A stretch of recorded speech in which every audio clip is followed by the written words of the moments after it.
Howdy, folks. I've been waiting to have today's guest on the show for a very long time, and it's finally happened. So today we're talking travel photography and education with one of the best.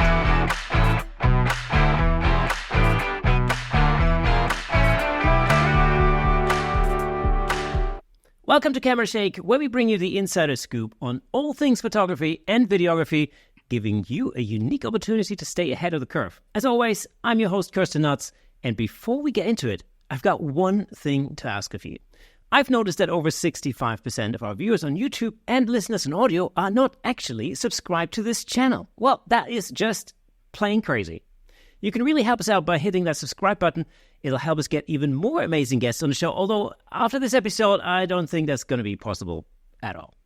Anyway, it's just one click away. It'll take a mere second. Thank you so much. Now, without further ado, let's give it up for today's special guest. He really needs no introduction, but I'll introduce him anyway. Give it up for the man who single-handedly transformed online education, the master of photography, fellow music nut. His photo critiques are feared around the globe.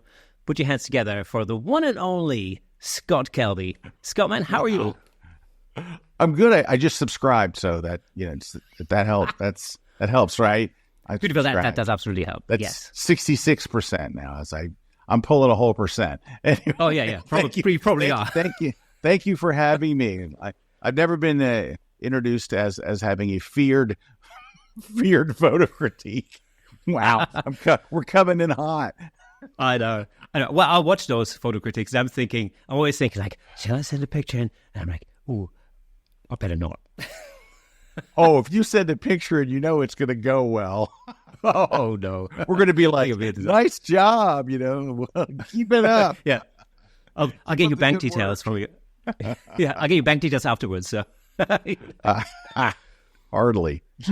Phenomenally. Scott, thank you so much for joining us on the show today. I've only seen you like a week ago. Yeah, we met at the photography show. Yeah, it was fun. That was great. Your talk at the Adobe event was hilarious and amazing. Oh yeah. So that was a lot of fun. Just for those listeners who haven't been following the podcast over the last couple of weeks, if you are listening to this, then you would have seen the photography show special episode last week, where Dill did a little bit of a roundup on what was awesome, what was great at the show. But of course, what also happened was there was a lot of education. And Scott, you've spoken at a number of stages, but there was also an interesting little event on the behind the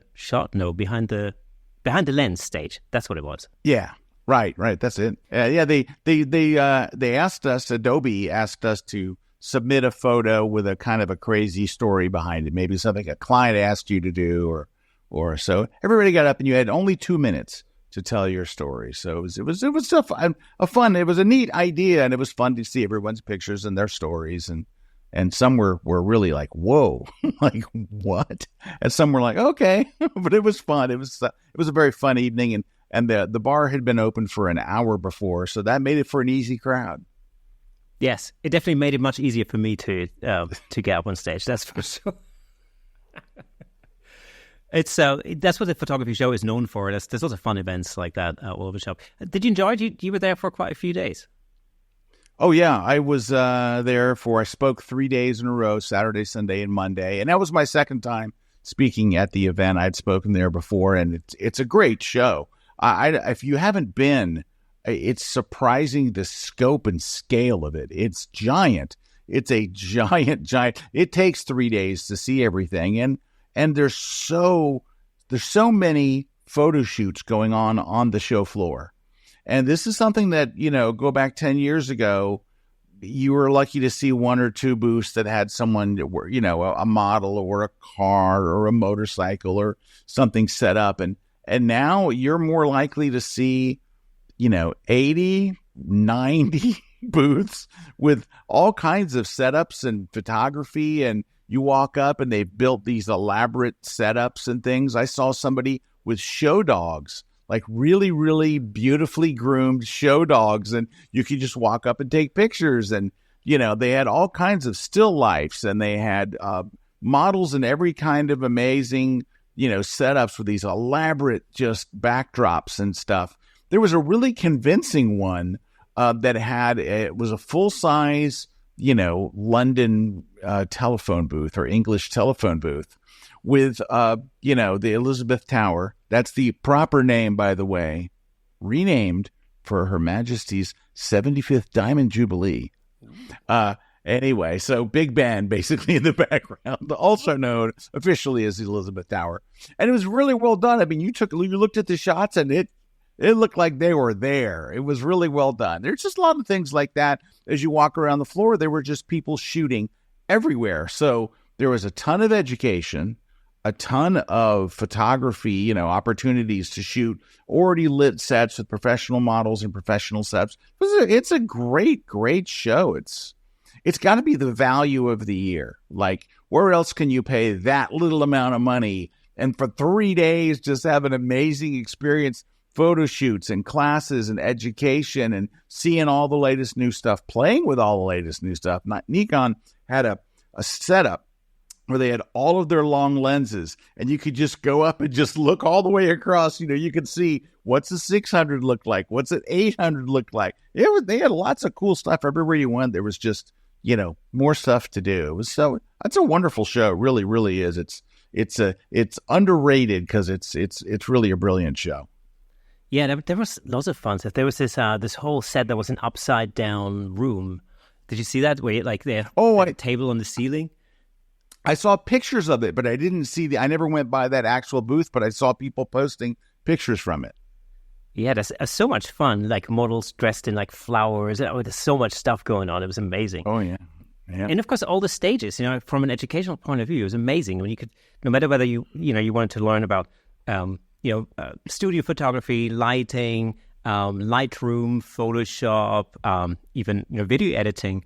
There's so many things that were going on. Even business-related matters, whatever it may be. There was education to be had, and given that if you're a pro, you get in for free. That's even more amazing. I mean, it's the ticket prices are not extortionate anyway, but I bet there were a lot of people on free tickets in that show. Well, yeah, you had to apply, right? You had to apply online, and but it was a simple questionnaire. It was, like, what do you do? And it was pretty simple. And they were like, you're approved, and you get the ticket. I was one of the speakers, but they still, for some reason, they made me register. I'm like, okay, so I went and did and I'm like, okay, but it was, that's a really unique aspect but that shows you what they're trying to do. They want to attract high quality people, so the vendors have really qualified. They don't want a bunch of tire kickers, people that are just kind of looking. They want people that are really interested in their products and really, want to advance their careers and, their business and invest in their business. So the quality of the attendees there from a vendor's aspect has got to be through the roof. It's really got to be phenomenal. And the quality of the speakers on all the stages was phenomenal as well. It's just, you just don't get an opportunity otherwise to see such high caliber speakers like yourself, for example. And so again, from a take home aspect, like educationally speaking, it was amazing. And also, I thought that the Monday, which is usually known as the pro day, because they always assume that the general public would come over the weekends, Saturdays and Sundays, and then Mondays would be professionals. And usually, in the past, from experience, it was always, the Monday, probably the footfall is going to be a little bit lower, but actually it was packed. Ooh. I thought it was going to be kind of empty on Monday. It was packed out. Yeah. It was a very, very busy show. And you're right. I got to watch a number of different presentations because there's all these different stages. And there was like a stage just dedicated to live shoots. And I watched a very interesting, I wish I could tell you the instructor's name. I came in the middle of the session, so I didn't get his introduction. But he was having people dunk their face into a pool of water. So he had a plexiglass rectangle with water in it. And then he had a light under it and a camera mounted under it. And so you would get a picture. He would get people out of the audience, and they would put this thing over their head, and they would dunk their face, and then he would take the shot. But it really made fascinating portraits lit with gels right underneath. And you could see, you look at that and go, well, yeah, you could do that. The water's not splashing anywhere. It's not making a mess in your house or anything. And it's just, plexiglass is luckily pretty cheap. You can go to, I don't know what you would call it in the UK, but in America, it's Home Depot is where we go. And you can buy, 3/4-inch plexiglass, $20 a sheet. Or excuse me, 20 quid. 20 quid a sheet. So anyway, you could build this little enclosure and dip your head in a couple of gels, and it made for you really, really unique, because people would stick their hand in there, blow, and there'd be bubbles coming out, and guys with beards. It was really just stuff you're not going to see anywhere else. You're like, what that reminds me of? A lot of that. That reminds me of, I used to have a dog. Well, I still have a dog, but back in the day, I used to have a Dalmatian.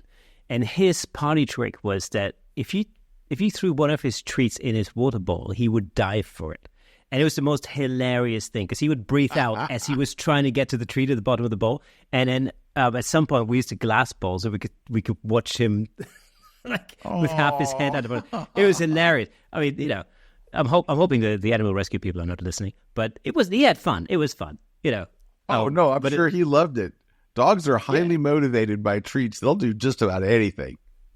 Absolutely. I always thought that would make an amazing animal portrait series. Yeah, would have. That'd have been great. Yeah. What was your favorite thing about the photography show? Well, for me, it's seeing people I haven't seen in a long time, right? So the pandemic kind of, so I got to see people that I'll see online, right? But I don't get to actually, interact with them unless you're there. And I think that's one of the wonderful things that a show like the photography show does. It brings us together. We need community. And yeah, we're able to do Zoom and we're able to do calls like that and stuff. And it's nice. And it's a great substitute for the real thing. But, relationships are made in person, and you can do a lot of things by email and text and all that. But in-person contact is where relationships are really formed. And so being able to see friends of mine that live in the UK that, I only get to see at these shows, for me personally, that was my favorite part. That was one. Number two is the education. It is neat to go by and you can just stop and watch a few minutes of something and you're like, wow, that's really cool. So I stopped by the Adobe booth. There was a post-production stage where everybody that was there was doing post. And I don't shoot a lot of video. I'm not really a video guy. I have a video team where I work, right? They do. So if I need video, I'll go, can you guys do this thing? And, that's their life and they're very good at it. It's their, it's their thing. But I watch some people editing video and doing things in both Apple's Final Cut and in Premiere Pro and things. And I'm like, this is pretty good. This is, it's like, it almost made me want to do it. Like, maybe I should start doing some video, So I think that's one of the neat things, because I think when it comes to education, we tend to go to the things that we're most interested in. I'm a portrait photographer, so I'm going to the portrait class. But sometimes you can learn a lot about portraiture from a wedding class, right? There are things that you would learn about lighting and about emotion and about all kinds of things, posing, everything that you can learn from a wedding class that you can take and apply. You can learn things from a sports photography, from wildlife photography. There's so many things that transfer over to other genres, and that's what's nice about it. You don't have to get a ticket. You don't have to wait in line. It's just like there's education happening everywhere, around every corner.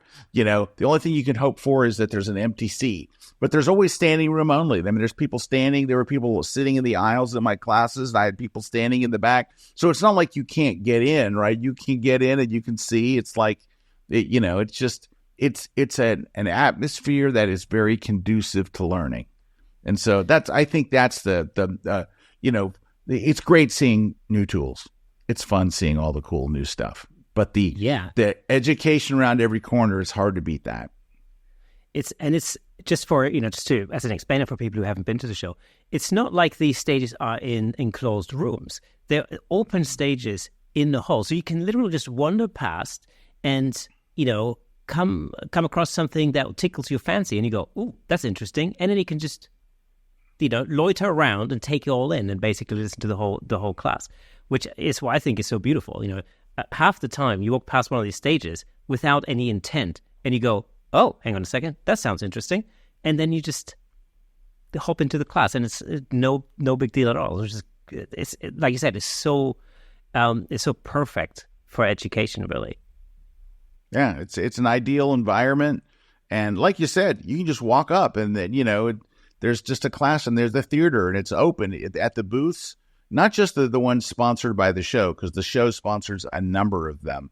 Hey, this is kind of interesting. The last time I was at the show, they actually built a chapel and they had a wedding photography stage. And they had like the doors of the chapel and they had stained glass and they had the whole 9 yards, and they were staging, weddings, and you could shoot them. And it was brilliant. I mean, they're very clever, the stuff that the folks from the photography show come up with, and to have all these different stages. So if your real interest is studio lighting or flash, you've got a home there that you could just hang out in there for 3 solid days. And it's not like the same classes repeat. Like I did, I think 6 sessions or 5 sessions. They were all different. They're all different topics and all different stages and different places. And it's such a great learning experience. It's a shame it's only once a year, but they're moving to London, right? So it was in Birmingham, and now next year they're going to be in London, right? Yes, and it's absolutely. Like, you're going to, I'm going to get the name wrong. It's not the O2. It's not there. It's at the E something. It's at the XL. You know what it is? That's it. The XL? Yes, it's at the XL, which is a brilliant convention conference venue. It's huge. There's like a big corridor and lots of halls on either side, so it's massive. It's really easy to get to. It's a brilliant venue as well. So I've been used to being at the NEC in Birmingham, but actually London it's even closer, because I'm just on the outskirts of London, so it's actually easy for me to get to. Oh yeah, easier than it is to Birmingham. So I'm looking forward to that. It'll be different, but I'm sure it'll be amazing nonetheless. Yeah, it'll be nice. It'll be nice for it to be in a different venue, and there's enough people in London to fill that show without bringing anybody in from out of town, right? Such a huge city. That's it. I mean, I'm really impressed by how far people travel to get to Birmingham. Friends of ours like coming over from Ireland, or like people traveling in from all over the world, really.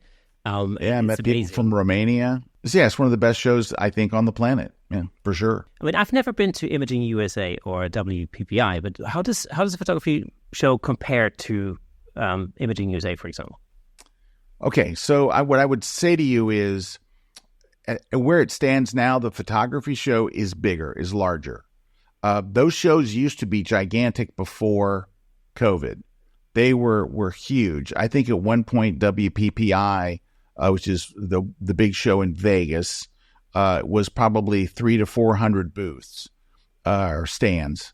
Now they were 101 this year. So it's still a busy hall. There's still a lot of people there, but it's not the scale and scope.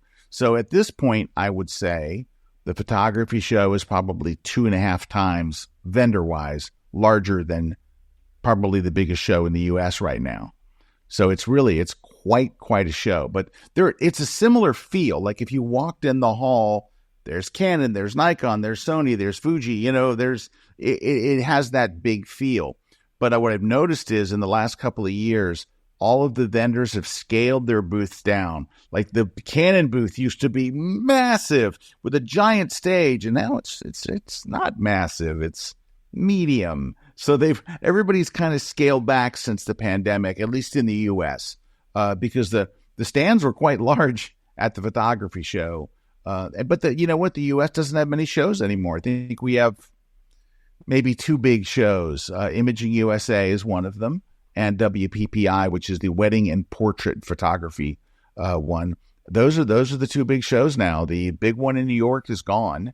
And last year, B&H Photo did their own event, which was really nicely done in the same hall about the same time. And they had a great crowd. It was in a 5-story event pavilion, really nicely done. And B&H did a tremendous job with it. I mean, it was a great, great conference, and it was free.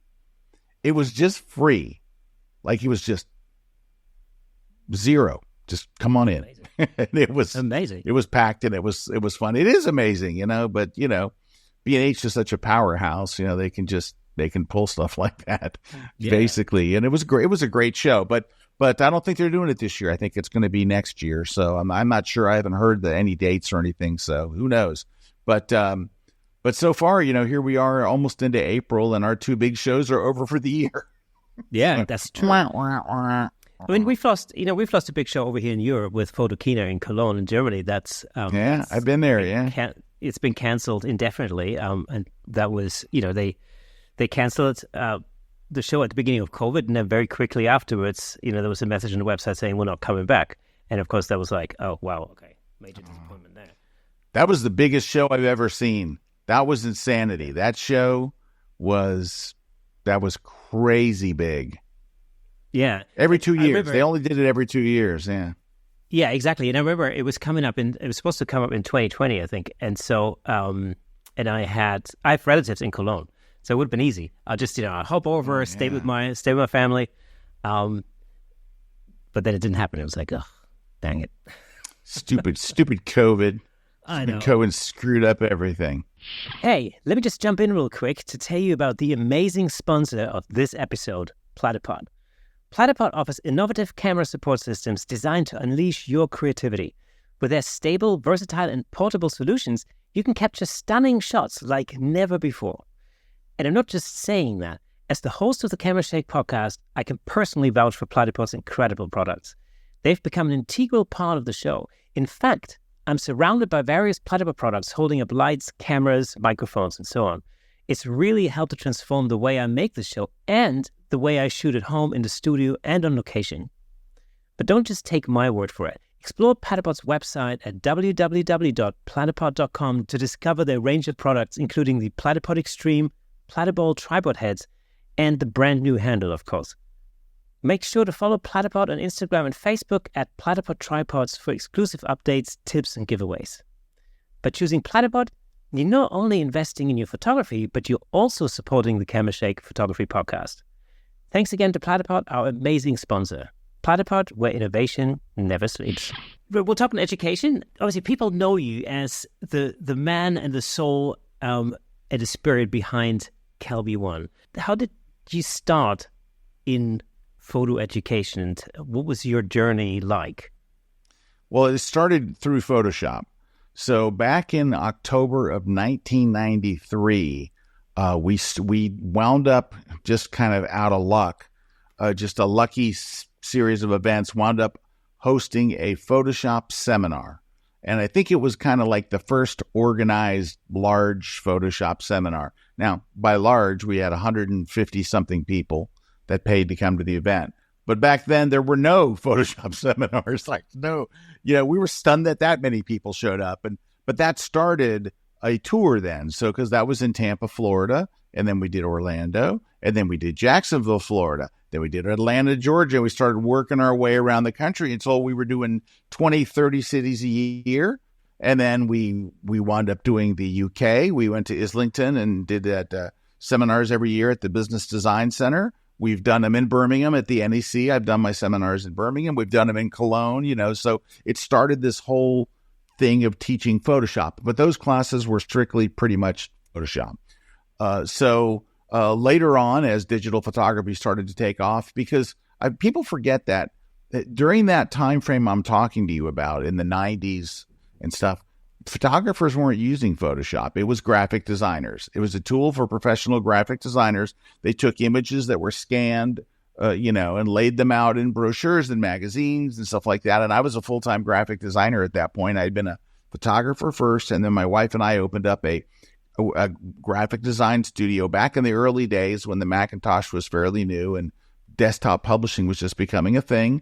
And so we had launched a newspaper for Macintosh users in Tampa, Florida area. And we used to give it away for free at all the computer stores, because back then there was a bunch of computer stores, big ones, big giant computer stores with huge traffic.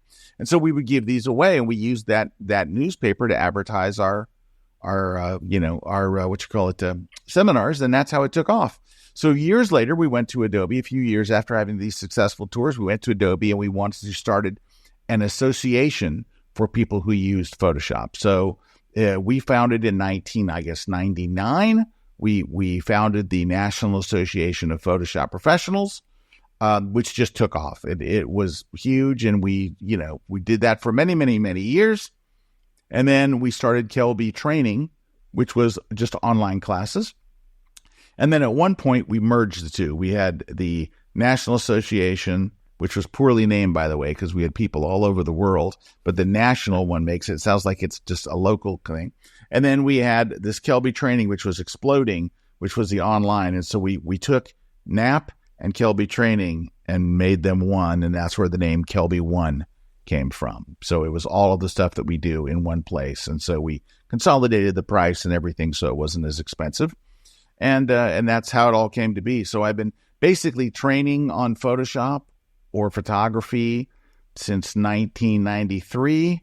And I wrote my first Photoshop book I wrote my first book in 1997 and then wrote my first Photoshop book in 99. And so since then, I have written 106 books. No. Wow. So now, I didn't write them all at once. It took me 20 years to write them all. And I just finished one. Just finished another book this week, a photography book. During the course of the year, I have a full-time, like on my staff at our office, I have a full-time editor and I have a full-time layout designer. And they've been with me, 15, 17 years. And that's their job. Their job is to edit my books and lay out my books, and we deliver my books ready to go to press to the publisher. So that's been an important part of my life and my career is writing books. So that's something I love to do, and I always do it. And my son's a writer now, and so it's in the family. My daughter's a writer. It's in the blood, and so that's what we do. So it's all kind of tied together. It's funny how it all worked out. I wish I could say it was part of a master plan, but it was one lucky event after the next. So, the only thing I would say is if a door opened up, we usually walked through it. So if there was an opportunity, we're like, hey, maybe we should be doing this. Maybe we should try that. And we tried some things that worked and some that didn't work. But overall, I have no complaints. I'm about as happy as I've ever been in my life right now. I'm just super enjoying life and enjoying photography. And I love all the new gear that we have. I love the AI stuff. I love all the, I think it's just an amazing time to be a photographer. So it's very fun for me personally. It's a cool time to be alive in many ways. And in some ways it sucks, but mostly it's good.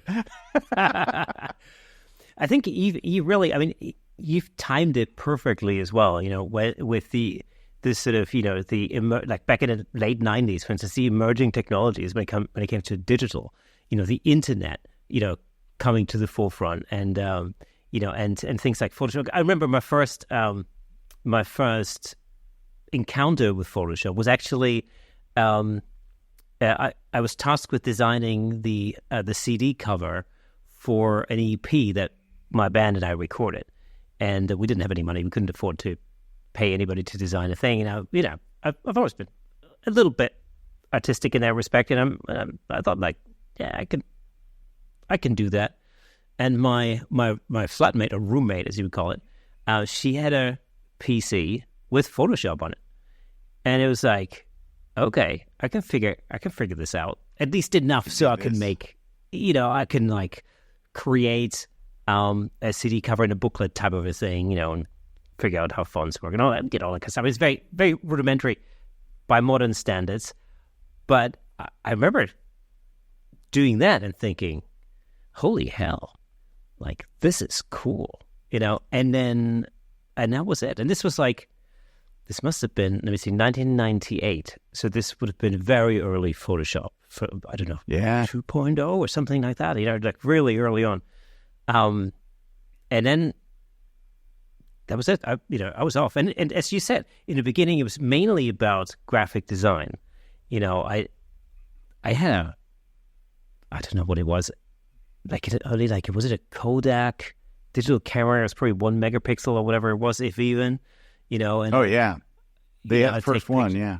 Yeah, I would take pictures of my dog, and I would cut my dog out and put in another picture. I remember we had with neighbors, right? They were from San Francisco, and they were working for a U.S. company over here in the U.K., and they were living next door. And then after a couple of years, they moved back to the States.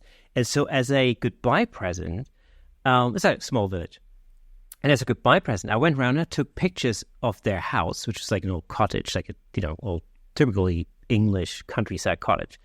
When I went around, I took a picture of the house, and then I took pictures of all the neighbors, and then I pasted all the neighbors into that picture with Photoshop. Oh. I mean, I could have just gotten them all together and line up in front of the house. I don't know why I didn't do that. It would have been a lot easier. But I don't know. I like the challenge, But it was just like these, and again, by modern standards, the final product of that looked pretty terrible. But back in the day, it was like, whoa, I could do that. Like, from home. What? Right. Yeah. It's crazy. Yeah. It was an amazing time. It was really, there was nothing like it before it. It was pretty groundbreaking. It's funny is what's weird is I got into Photoshop the same way. I wanted to do I was doing a newsletter for my band. So I was playing in a band full time. I had a band called Rumor Has It, and we did a newsletter. Would say, here's the next 4 nightclubs we're playing. We'd play a week or 2 weeks at a time. We'd send it out to our mailing list. And I went one day to have it done, and I went to the same print shop, and they were like, oh, well, the girl that does our desktop publishing, she's out for the week. And I'm like, oh, no, I got to get this done today. And I go, so is there not somebody else that can do it? And they go, oh, no, we use desktop publishing. It's like cutting edge. And I'd never heard of the word desktop publishing. And literally 2 days later, I'm driving down the road from work to home, and there is a sign out in front of a business called Do It Yourself Desktop Publishing. And I pulled in, and I met the guy who was super nice. And he goes, yeah, we rent you time on a computer, and we have Photoshop and PageMaker and Adobe, or Aldus Freehand, it was called at the time. Mm-hmm. And he goes, and, I'll get you up and running, and we have a laser printer, and you'll be able to have something you can take to your print shop, and they'll print. And I'm like, and I can do this now. And he's like, yeah, you can just sit there and type it in. And so I called my wife and said, honey, I'm going to be late. I'm at a do-it-yourself desktop publishing center. And I did it. I made our first newsletter. Now, I was particularly enamored with the ability to use fonts, because up until that point in my life, it was a typewriter. So I will say this, my newsletter had a different font on every panel of it. So it looked like a ransom note somewhat. But anyway, I did it. And that was it. I was hooked. And then I wound up becoming friends with the guy that owned the place. I bought my own Macintosh computer. And he was the first guy to teach me Photoshop. That was it.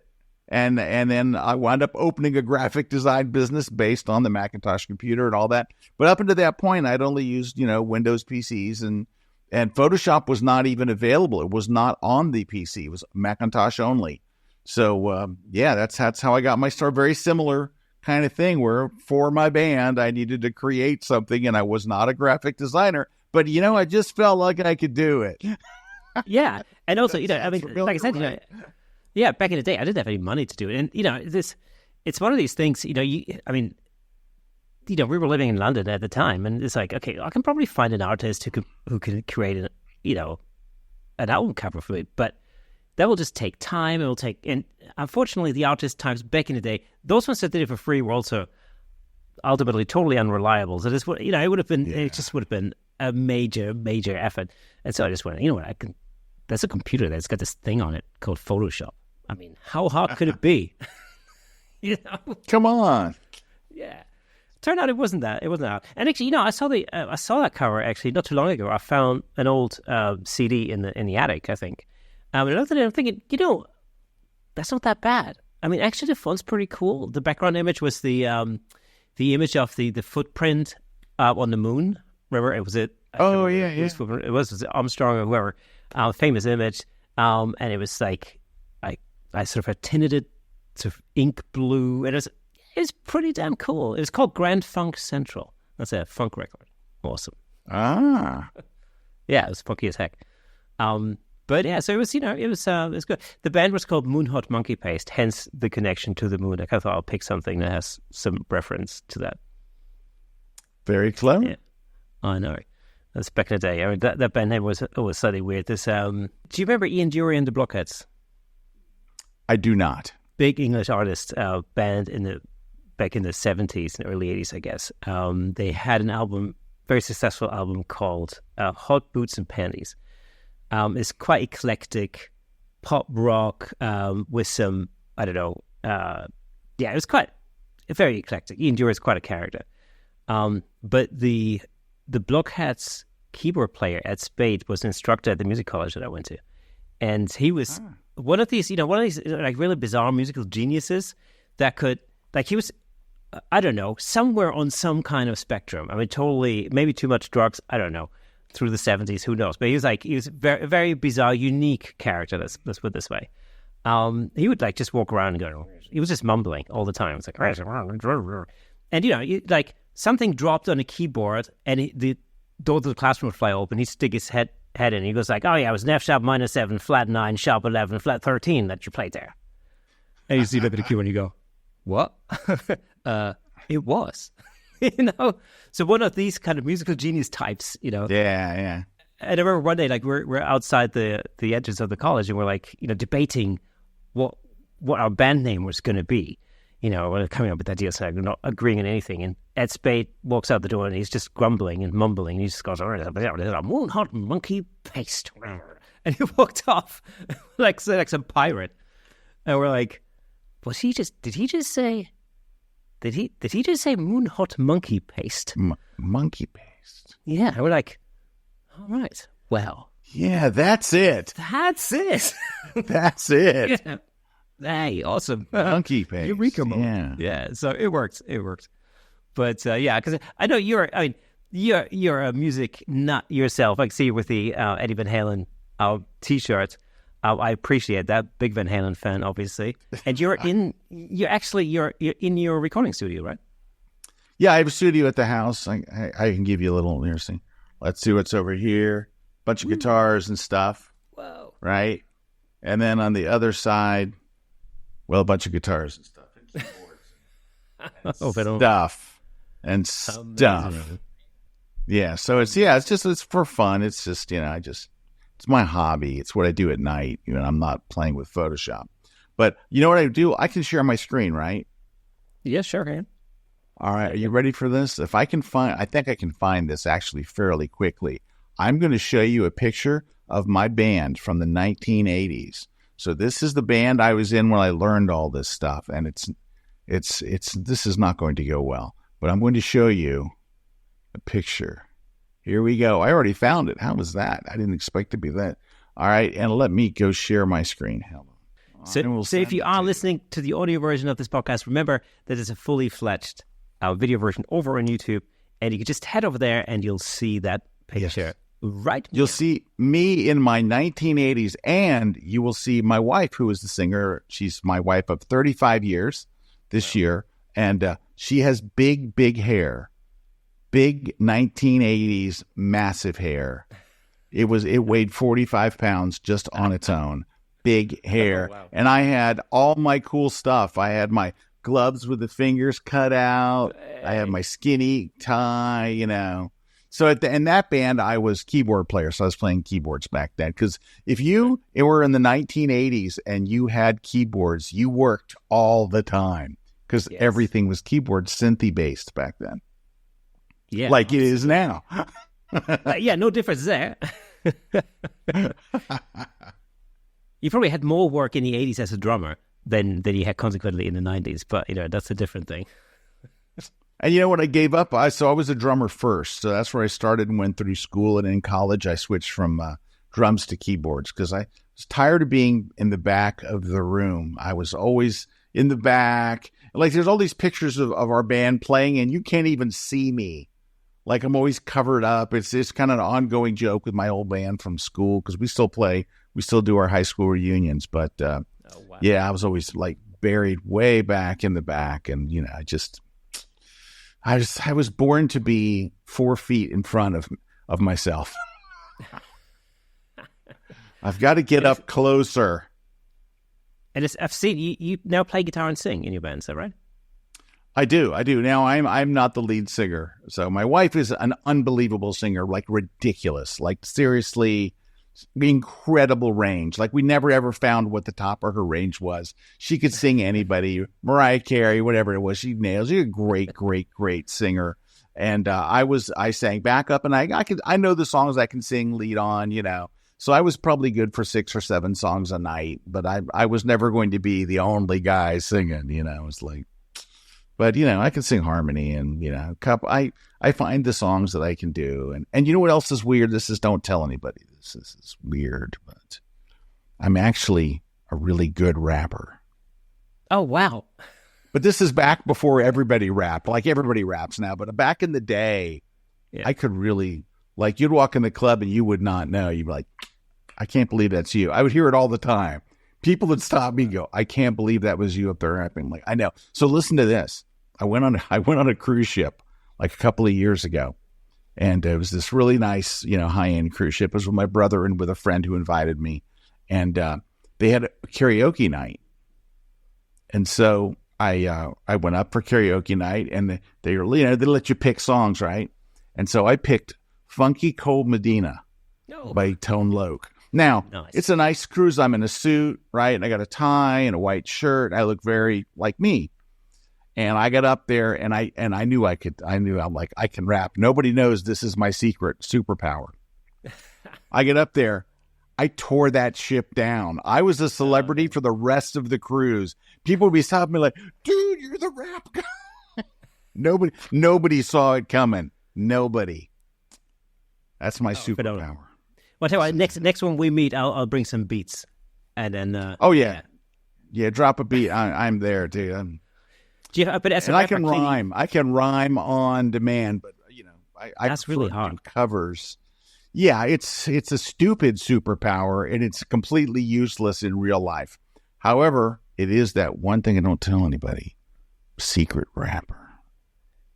You also, as a rapper, you clearly need a rapping name. So, do you have a rapper name like I'm Hippopotamus, yes, or Rhinoceros or something? No, I'm plain white rapper. Oh. Plain white wrapper. Cool. Yeah, like, you put something in a plain white wrapper. Oh, yeah. That's like a WRAPPER, but I'm it's plain white wrapper. I also thought of using Lil Hungry. Because I'm always a little hungry. So Lil Hungry is my other rap name. That's great. Yeah, you definitely need a rap name, 100%. Yeah, it's either plain white rapper or a little hungry. So here's a challenge for you. Next year at the photography show, I'd like to see you teach a class in rap. The whole way through. Look, you got to be born with it, man. It's got to be. It's in here. It's in here. If you want it to come out here, it's got to be in here. Well, this thing's really gone off the rails. This podcast is totally... It's so far away from photography at this point. I'm not even sure it's a photography podcast. I think that's the USB of this podcast. Very often, you consider yourself lucky if we even scratch the topic of photography sometimes. I don't have a camera in here. I have no camera gear in this room. It's all music. I got nothing.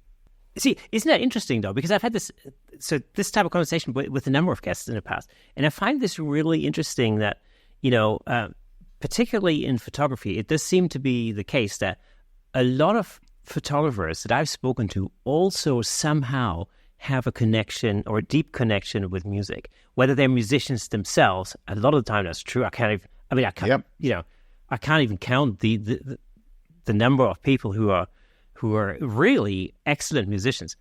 Frank Doorhoff, for example. Frank smokes, man. Yeah, he's killer.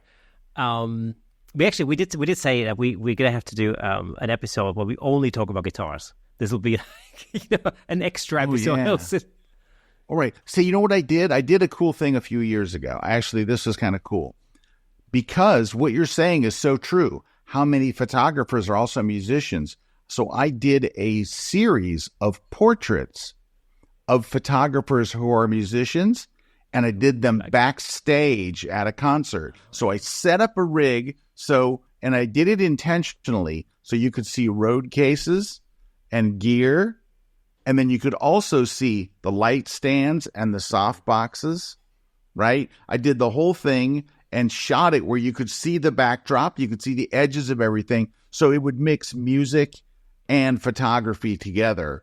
And so it looks like a behind-the-scenes shot, and I called it sessions, like a recording session or a photography session. And I did all these portraits of all these great musicians that were, great photographers, famous photographers who are also, musicians. And it's funny, one of the guys that I did, Drew Gurian, who used to be Joe McNally's full-time assistant, he's gone on to be a famous entertainment photographer. Like, he's huge here in the States, and he's a drummer. And I got a great picture of him backstage. I did them all as duotones. I did them all as black and white and then duotones where he's holding a cymbal. So he's holding the cymbal. And I would show you if I could share screen, but I have a really nice portrait of him. And I have all these different music, but there's so many photographers who are great musicians in their own right. And in fact, at Photoshop World, we were doing them live before COVID. We used to have a jam session, and we would bring up all these instructors like Frank Dewar. That's where I learned Frank could smoke on guitar. I had no idea. And Frank smokes. And all these, and like Mark Heaps is a great bass player and guitar player. And Rob Foldy, who is quite a famous sports photographer who I met, shooting an NFL game on the sidelines, and wound up being the team photographer for, the Atlanta Falcons and for all these big teams in America. He's out on tour playing drums right now with a big country star. He sends me these pictures. He's playing these giant arenas, and he's got all these behind the scenes shots and stuff. And it's a really neat, how people that are creative are not just always creative in one vein, right? They're creative in photography and it just seems like such a natural thing for a musician, to be a photographer and vice versa, and look at Paul McCartney. Paul McCartney just had an exhibition in London of his photographic work. And one of my buddies bought me a book on it. He bought me a book. My buddy Kelly got me this book of Paul's photography. And it's tremendous. He has pictures, like he chronicled the Beatles in their 1964, trip to America. And his photos they're stunning. It's really, really good stuff. And so it's the crossover is very strong. It's likewise Stuart Copeland, for instance, is an amazing photographer. Oh, yeah, I've heard that. So Bryan Adams. Bryan Adams, exactly. I think he owns multiple photo studios, as far as I know. Yeah. So interesting. It was really interesting. I remember hanging out with David Bergman up in Norway a little while ago, and it turns out that's one thing I didn't know, but he's a drummer, or used to be percussionist. Right, drummer. yeah. Amazing. Yeah. So it's funny how that connects. And it's like you said, it seems to be like not necessarily that unusual. Well, it shouldn't be unusual for creative people to do creative things, I guess, and so music is, a pretty obvious creative thing to do. So it's, Yeah, and it's so darn easy. Music is just so easy. Yeah. Especially guitar, so easy. Oh, guitar's the easiest thing to play. It is not. It is very hard. Music is hard. I've been doing it my whole life. It's still hard, especially guitar. I started guitar late, and it's hard. Drums are easy. Bass is easy. Pianos can be easy. Guitar is just stupid. It's very hard. But you're really good at it. You're brilliant at it, so it's like nothing. It's like, oh, you mean this? Yeah, guitar is one of these things. I think that there's a point where it becomes almost like an extension of your body in a weird way, and then all of a sudden it takes a while. But I started playing the guitar when I was six or seven, so I don't actually remember a time when I didn't play the guitar. So it's and then I haven't really played a lot over the last 10 years. I have to say I haven't played that much in comparison to what I used to play. I used to play 10 hours a day or something before that, but I haven't done anything like that. over the last 10 years. So it's I enjoy getting back on it. And then, I'm always surprised how, you get a little rusty, but actually you don't really forget that much. And it still kind of feels somewhat natural, to an extent. Yeah, that's the way I feel about drums. Like I can sit behind a set of drums I haven't played in a year, and I can just go. It's like I don't, but guitar, I'm always like, I better warm up. I better do stuff. I better pray. I better do something to get me through this gig. I better do something. Like if you look at my Twitter bio list, I'm this and that and the other, and the last line is, and struggling guitarist. So I wish I had taken guitar up when I was 6. When I was 6, I was taking a stick and banging it against a rock. I was like, ooh, grunk, so I wasn't playing guitar, and I didn't start till I was like my 30s, and didn't take it up seriously till I was in my 50s. So I'm still, I'm still struggling along, but I love it. It's a lot of fun, but I would never call it easy. It's like, it's easy, everything but guitar. I'd rather squeeze toothpaste back into the tube. That's easy compared to playing lead guitar. Regular guitar, like rhythm's okay, but lead guitar is like, and that's your thing. You're a studio musician. You playing leads was how you got your check. Here you go. Thanks for playing. Yeah, no, that's true. The thing about, it's interesting because I spent, like I say, I spent about 25 years or something being a studio musician, and I'm not a very good reader. So I'm really not, despite the fact that I went to music college, I'm a disastrous reader. I can read, but by comparison, I'm not a very good reader. And I remember, through a sequence of coincidences, whatever, I ended up running a music center with several orchestras and jazz bands and big bands and all sorts of different choirs and classical, traditional orchestral ensembles, basically. And all the instructors there were classically trained, and it just, the ease with which they could read the most complex music just blew me. That's talk about imposter syndrome. There you go, like, what am I doing here? Like, these people are incredible, right? But if at any point anyone was asked to, like, okay, here's an 8-bar section, just improvise, they'd be like, oh, everybody would run scared in the room. They'd be like, what? Improvise? What, without dots? What? There's nothing in it? What? I'm supposed to make it up? And I'd be like, yes, that's hard. But to me, I was like, I can improvise all day long. Like, I can't read see for love of money, but I can play. I'll take the improvising over the reading. Yeah, absolutely. Because that's where the fun is. That's where otherwise you're just repeating somebody else's exact notes, right? It would be like if you're a photographer and all you can do is shoot something from the same exact spot and the same exact height using the same exact settings as the last person. And the only way to be successful at it would be to do it exactly as they did it. Yeah. Right? That would be and the other one is you can be creative and come up with new things and just, just let yourself flow and come see what you come up with. That's improvising, right? That's where I think that's the most fun for me as far as any instrument goes, whether it's drums or whatever. It's not the playing the basic pattern. It's not playing chords. Yeah, and it's this thing where music, it really becomes a language, and when you're in a room with a bunch of musicians, and you communicate in a different language almost, that we all understand, like the music, the language of music and sound. And we're having this really great conversation. That's something where you kind of bond with another person on a completely different level. That's what I've always found. And I remember I used to play with the same drummer for about near enough 10 years or something, 8 years or something like that. From college, and we, the band then continued after college and stuff. And it really got to the point where I knew exactly what he was going to play. I knew how he was going to react to whatever I was going to play, and vice versa. And it was just beautiful to perform together and then just have these moments of complete connection and communication musically, on stage.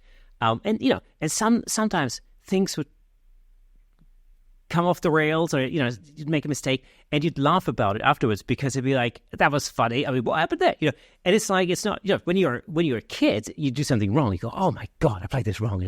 But there's a point where you get to this point where you think like, oh wow, it was just, I could not see that coming. That was hilarious, whatever happened there. And it becomes this thing like where we have a laugh about it, it's, and it's just fun. It's just really, really fun to just be in a room with other musicians and to just communicate, connect like that.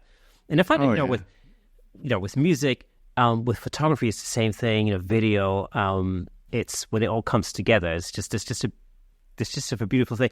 And this is the beauty, just kind of circling back to things like the photography show, for example, is that, you spend so much time as a photographer being on your own or working on your own, that when you get the opportunity to come together with lots of other creatives, there's this sort of thing where, this sense of connection there immediately. This is what I always find about the photography show. There are people that I literally see only every year, or in this case, after 18 months.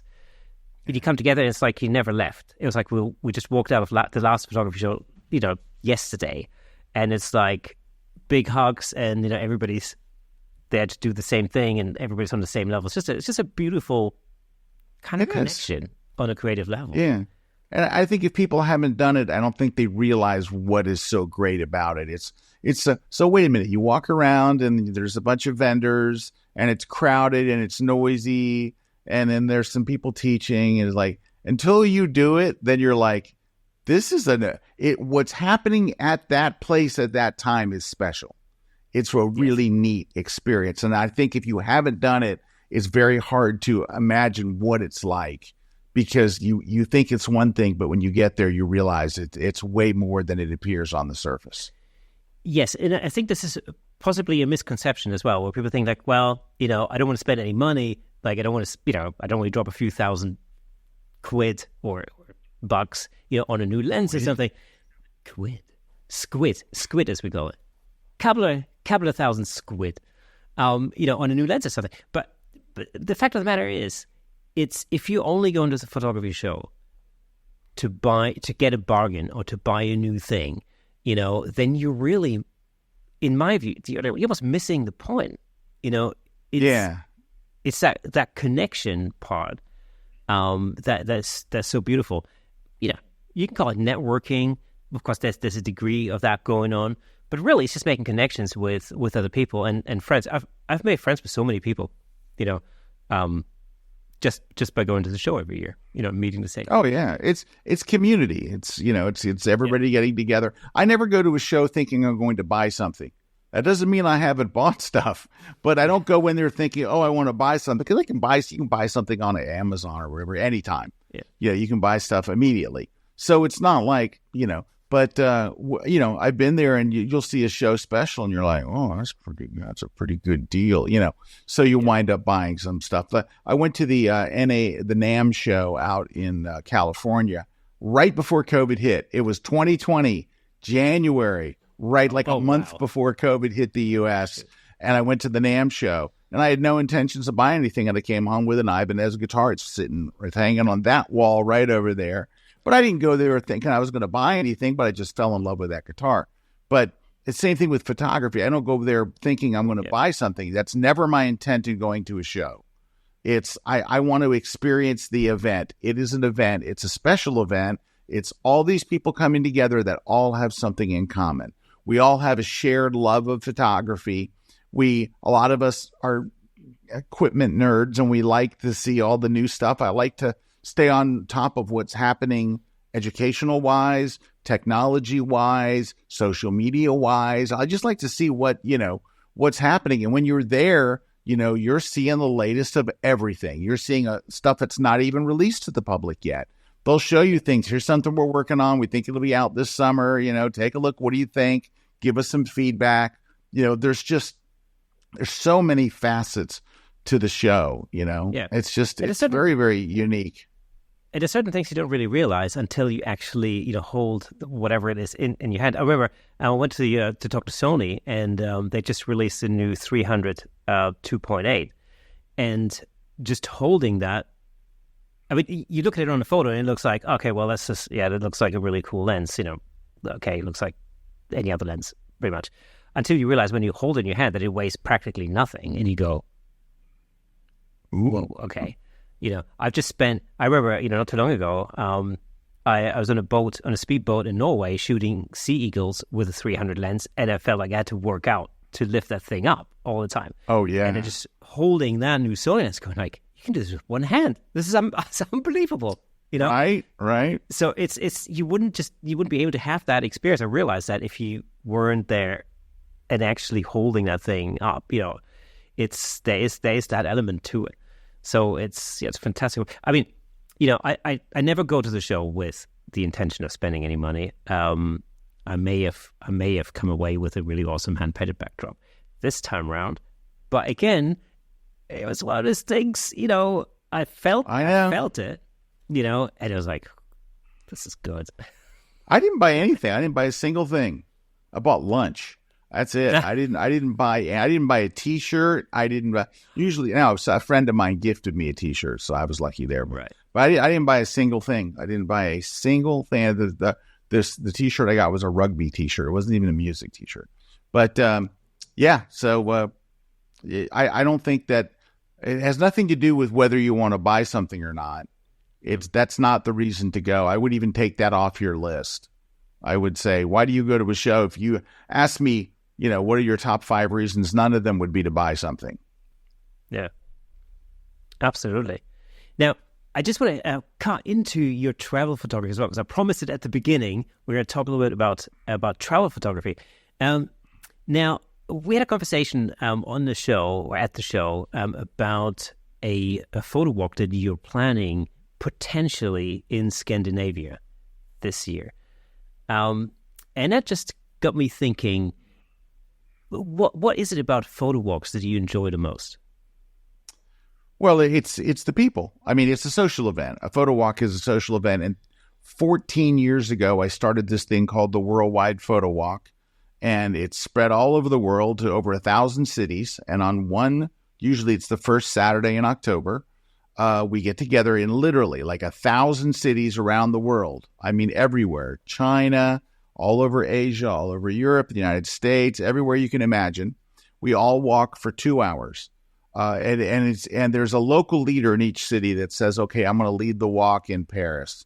And there may be 9 walks in Paris. There may be one that starts at the Sacré-Cœur, and one that starts on the Champs-Élysées, one that starts in the Champs-Élysées. It's just, you know, they'll go and they pick their route. They go for 2 hours, and you usually end at a cafe or a place to have lunch or dinner, depending on what time you do it. And it's just a social event. It's strictly you're walking around with other photographers, chatting and making friends. And that's really what it's about. And we use the whole thing to raise money for an orphanage in Kenya. Very, very small orphanage. It houses 51 people, built from the ground up by people who've donated to this over the years. And it's a wonderful, wonderful thing that they do. They've given their whole lives to build this orphanage and take care of these great kids. And so every year, that's our main fundraiser, is the thing we do is. And so each year, what I do is I pick a different city around the world to lead a walk in, because there's going to be, you know, maybe 1,000 cities, and I want to lead one of them. And the first couple of years, I did it in my own hometown, right? You know, and I realized that's boring. I could use this as an excuse. So I've led walks in Rome and in Venice and in, you know, well, Rome and Venice and Paris and Prague and just all over. I've done them in London. I've done them I did one in Edinburgh a couple of years ago, and Innsbruck, Austria. And just every year I pick a different city. I did Cuba. I did Havana, Cuba this last year. And this year I'm in the running is perhaps, I've been to Copenhagen before. It's wonderful, wonderful town. But I was only there for like a day or so. A buddy of mine was in town doing work, and I always wanted to go. And so I flew in for just like a weekend.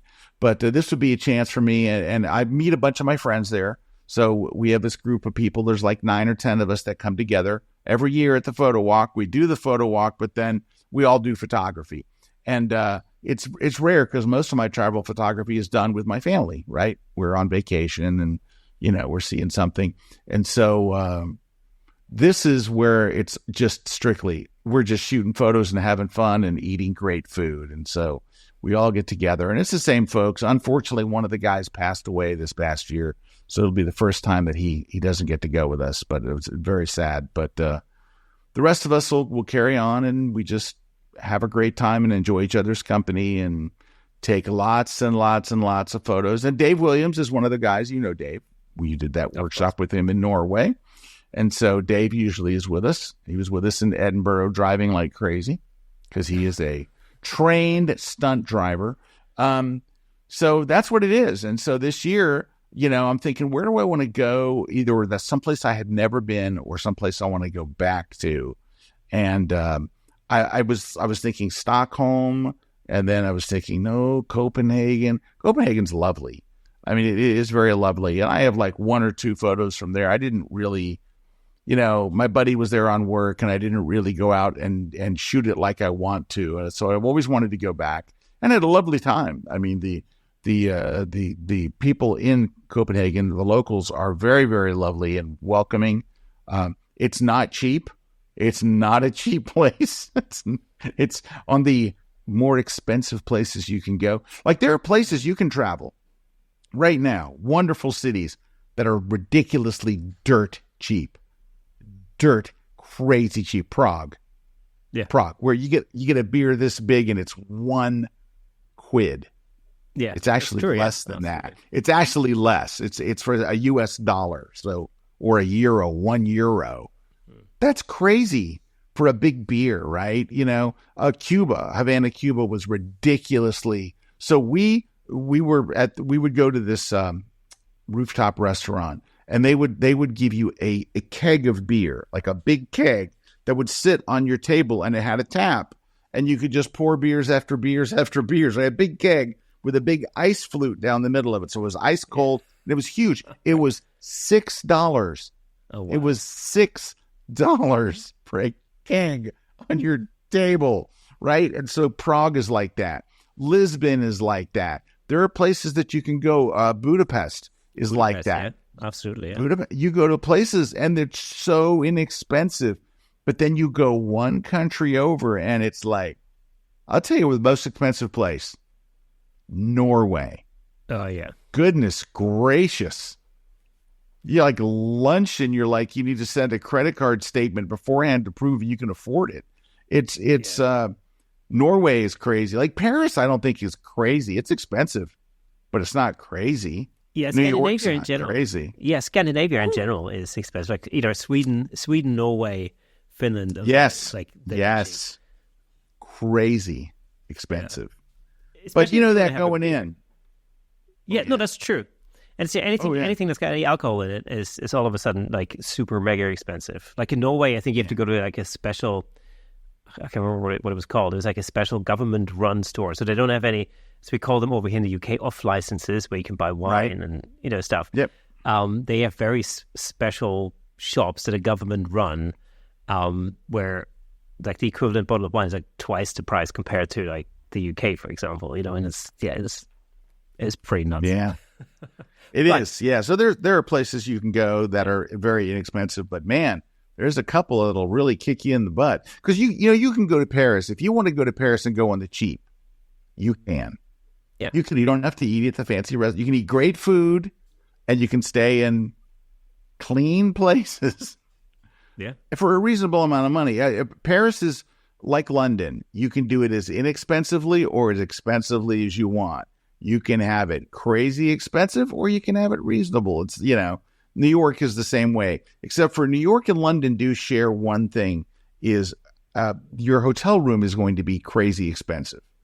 Once you get past the hotel room, like the hotel rooms in London, very expensive. Hotel rooms in New York, San Francisco, very expensive. Just, you can look for a cheap one and you'll look away. You'll look a while. You got to get an Airbnb or something to kind of skirt that. Yeah, I got an Airbnb that was dirt cheap in London. I mean, literally right across from Buckingham Palace. Oh, wow. Beautiful place. Had the whole apartment to myself. Gorgeous. Could have slept 6 people. It was great. I walked out and I'm at the fence. Right there is the gardens around Buckingham Palace. And it was a great location and everything. And it was 1/3 the price of a small hotel room. So there's still some bargains to be had there, but you got to work for it. Well, we had a similar experience in Stockholm. My wife and I went to Stockholm last year, about exactly a year ago. I think it was sort of May last year. It was absolutely beautiful. We had an Airbnb in in a like a suburban area. I was 20 minutes into the center of town, so it wasn't bad at all. A beautiful location, right by a lake, with a little, it had a little cafe restaurant by the lake, so you get breakfast. They're sitting by it was stunningly beautiful. I mean, so incredible that we completely fell in love with Stockholm, but also with those suburban areas. Because the first thing that we noticed as we were getting off we may have taken the wrong bus in the wrong direction, first of all, but then once we figured out the bus system there was actually dead easy. But as we were walking up to our Airbnb, I noticed there were no cars on the road. Like, not only were there no cars on the road, there were also no cars parked on the sidewalk or anywhere. Like, if you come from the UK, you're used to, like, cars being parked bumper to bumper, sure, all along the street, everywhere, right? And so we're walking through this area, think like, what is happening here? Like, where are all the cars? And then I'm thinking, maybe people are at work. And I'm thinking, no, it can't be. It's a Saturday. Like, people must be at home. So where are all the cars? And then I was thinking, maybe all the houses have garages, But that was also not the case.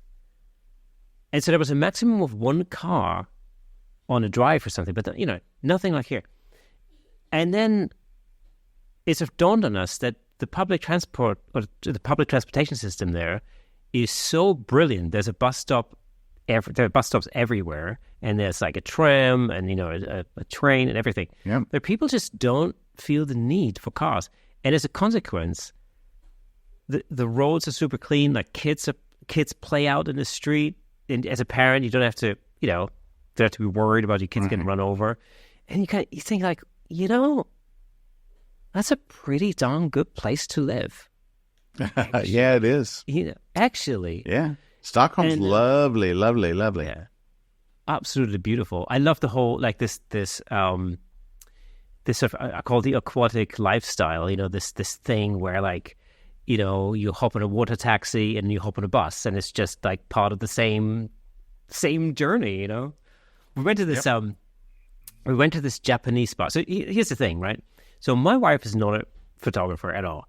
So when we go away together, we keep it pretty fair. So, like, she will join me on some photographic excursion and accept the fact that I'll have a camera basically surgically attached to my right eye for a certain amount of the time.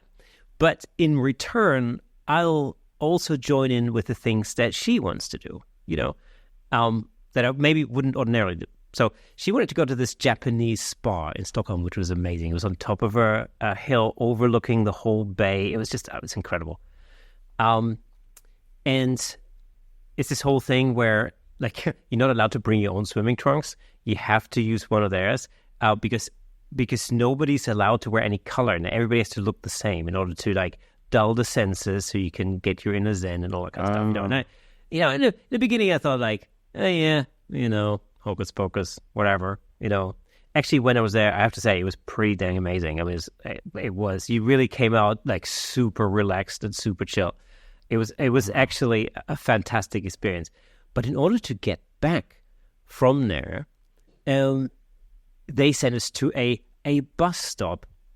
Turned out it wasn't a bus, it was a water taxi stop. So you literally, like, you're on the water and you wait for your water taxi to show up. And then, you just hop on that, and that takes you all the way back into the city proper. And it was amazing. It's just a fantastic place to be. It's like Venice, right? Like Venice. Yes. Yeah, exactly. It's just like that. Super pretty city. Met up with a great photographer, friend of mine, called Sean Luthwaite. Out there, fantastic portrait photographer. So yeah, it was Stockholm. Highly recommended. And highly recommended. And bring your checkbook. Yes, do bring your checkbook. Expensive, but wonderful. A wonderful town, lovely people, and boy, do they speak English well in Stockholm. They speak English better than we do. Like, I can't believe how on the money, because it's required from grade 1 through 12. And man, they speak English. Like, you expect them to kind of stumble through, but they're like, all right, you're going to take a left here, but then watch out because the road's going to split. And you're like, are you from here? You sound like you're from New Jersey. I mean, like, they speak English like an American, not like a Brit. They speak it like they're from Tampa. Yeah, and the accents are really good. And you know what it is they don't dub movies or TV shows. Like they show like American TV shows. Let's say, I don't know, for example, let's take Friends, for example, or Family Guy or something. Yeah. But they'll show it with subtitles, and so you're constantly used to hearing the spoken English for the whole time. Whilst in Germany, for instance, where they also show lots of American shows, but they would dub them, and they're not like your typical your stereotypical kind of Chinese dub. They're quite well dubbed, but of course, when you grow up in Germany, you watch those shows, you're not really used to hearing spoken English, and so as a consequence, you end up with a much stronger accent. So I remember, I grew up in Germany, and so sometimes I can talk like this. Ja, wenn wohnt, ja, alles klar. Yeah, it sounds legit, man. Oh yeah, super legit. Every time I go back to Germany, that's what my English turns into. I'm putting on the German accent even more, just to fall in line with the people. But so what's coming up over the next few months? I know you've got a few conferences. You got a Lightroom conference coming up very soon. Have a Lightroom online conference coming up at the end of April, so that's coming up next. As soon as that's done, I head straight to Budapest. I'm doing a travel photography workshop. I take groups of 12 photographers, so it's 12 of us, myself and another wonderful photographer that goes with me as my co-teacher. And we spend, 4 days in awesome places. Right after that, the next month, I'm heading to Santorini, Greece to do another workshop. Then I'm going to head back to London to shoot an air show, I think in June. In July, I was going to go to Italy with my wife, but now I think we're just going to put that off because we have our 35th wedding anniversary this year, and we're going to take a cruise all the way around Ireland, over to Scotland, down around England, and then we end in Norway. And then I leave in Norway. My wife flies home, and I go up to the LOFOTEN Islands and do a workshop with Dave Williams. Oh, fantastic. So that's coming up. So I have a lot of fun stuff, and I'm also going to do a workshop probably in June because we're working on that right now, which would be starting in Venice and then taking a bus up to the Dolomites and doing that region and then back to Venice. So we're working on that right now.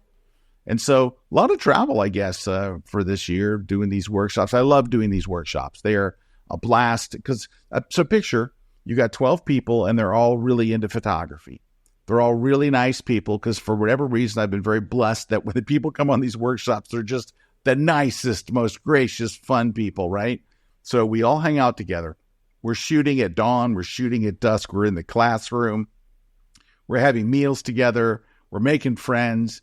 It's just 4 of the best days I can even imagine. I have the greatest time. It is a lot of work because we have a lot of stuff that we do behind the scenes and stuff, but we have the greatest time. It's just a blast. And so it's what I love doing. I do 3. I did 3 last year. I'm going to do 4, it looks like, this year with any luck.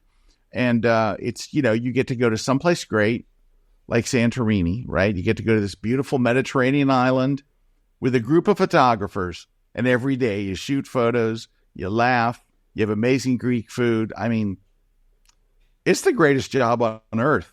It's the best. It's just the best. And then you get to pick someplace else. We were going to do Dubai this year. Dubai had been on until the Mideast war broke out. And I know that there'll be people that are just uncomfortable about going to any part of the Mideast during this. So we put off Dubai till hopefully when things calm down, maybe next year. That would be great.